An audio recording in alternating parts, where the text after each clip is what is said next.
Beloved in Christ, this is Pastor Jim from Zion Lutheran Church in Ann Arbor, Michigan, part of the ELCA. And we are out in the Good Shepherd Memorial Garden here at Zion. And behind me is the statue of the Good Shepherd. And it's dedicated to all the ministry that Pastor David Bracklin has done through the ages here at Zion. And I wanted to be here because this week we have Psalm 23, the Lord is my shepherd. And we also have John 10, where we hear that Jesus says, I am the good shepherd. The sheep, I call the sheep by name and lead them out, and the sheep know me because they know my voice.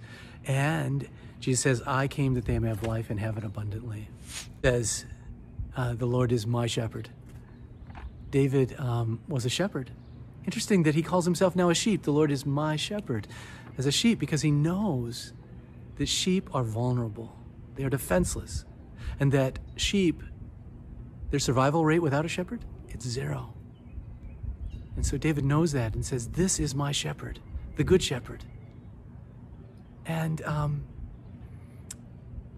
Jesus says, I know my own, that my own know me. I lead them out. I know them by name. Imagine the good shepherd knows your name, leads you out, and that we know the voice of the good shepherd. You know, in this day and age, there are many whose voices are calling to us. Some are calling us to fear. Some are calling us to doomsday.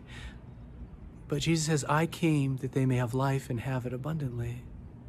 Jesus is calling us to life, not to death. Whose voice are you listening to?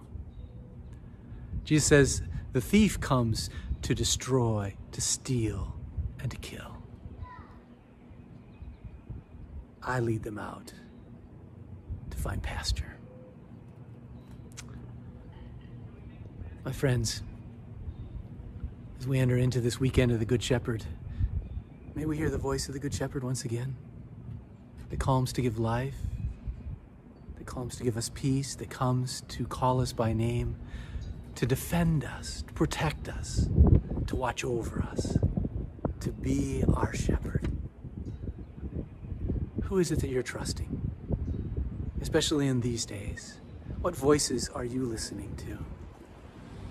The Good Shepherd leads us into a future that's filled with life and life abundant. May we hear that voice of the Good Shepherd and join David in saying, the Lord is my shepherd. Blessings.